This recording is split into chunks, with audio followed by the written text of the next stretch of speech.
Hi, I'm Stephen Hammond, Managing Editor of TelecomAsia.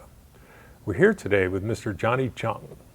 He's Director of FBB Strategy and Planning for Huawei Southern Pacific region. Mr. Zhang, consumers today demand HD video, which is now either 720p or 1080p.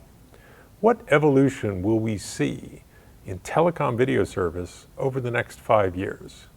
To answer this question, I need to mention that in the past 5 years, when we have experienced the evolution of the media, of social network, from the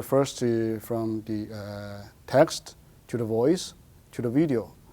And in future, for the mobile broadband network, I'm sure that when the technologies just like LTE and eMBMS get mature, we are walking to a year we have 2K mobile video everywhere in the next 5 years. But when it comes to the fixed broadband, things are different from the mobile broadband because it's originally we have IPTV and other OTT video already in the network. And as the mature of the 4K coding and decoding chipsets and terminals, and especially for the contents, we believe that in the next 5 years, the 4K service will be very mature and walked into people's life. As new HD standards for IPTV and OTT services shift to 4K, how will networks evolve to accommodate the sharply increased traffic? It's a very big challenge for the operator because, as we know, that 4K service require 30 to 60 megabit per second bandwidth, which is depending on the frame speed of the video. And to handling this kind of traffic, normally we can start from two aspects. One is that we have to ensure the end-to-end bandwidth is reach this kind of big bandwidth, almost among 30 megabit to 60 megabit per user.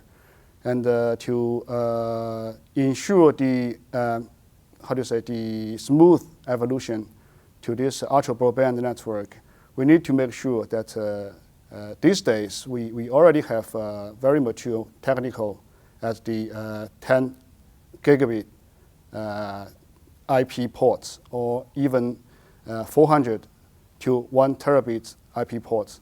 And also the optical layer, the optical ports also reaches 400 giga to 1 terabit giga.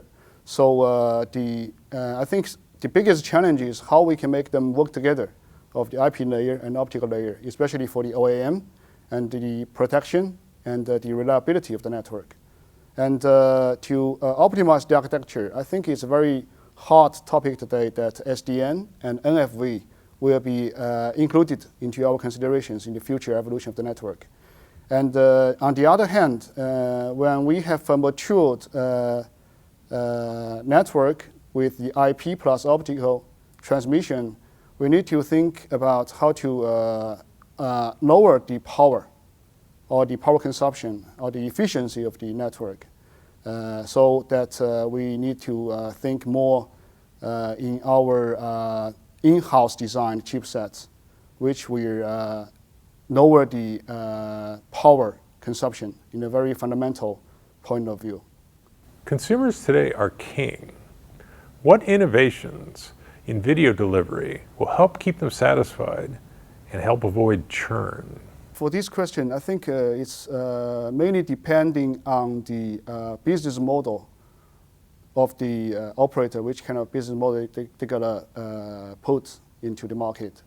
And as far as I see, for the 4K video, there are two mainstream business models in the market.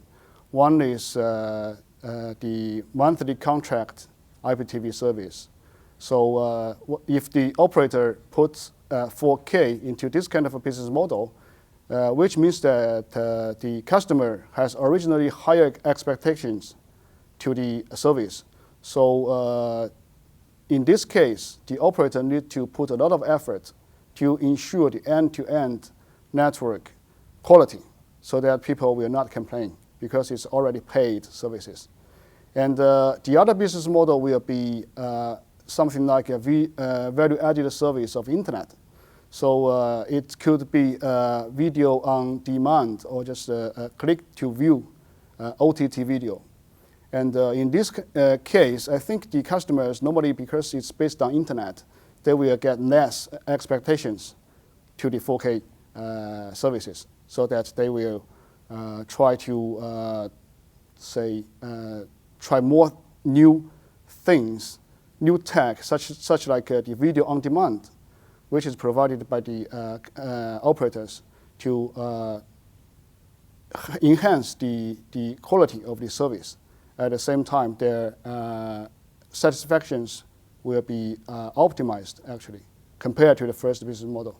I think at the beginning of the 4K video rolling out, most of the operators were willing to choose the video on demand value-added service as internet, right? So because we cannot see many more contents at this time. How can legacy networks evolve smoothly to ultra-broadband networks over the next 5 years? And what roadblocks should operators expect? For the future ultra-broadband networks, I think a very important thing is that we can foresee that in the future network, there will be a very higher bandwidth required services running into that. One thing we can see today is 4K video.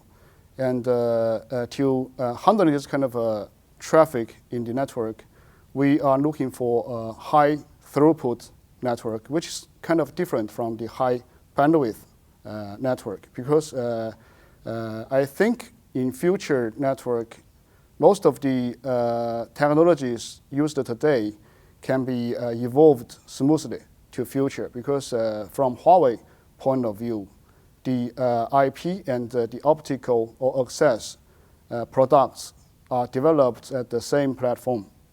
Which ensure that all the chipsets and our line card or the backplane of the boxes has the ability to evolve to the future technologies smoothly.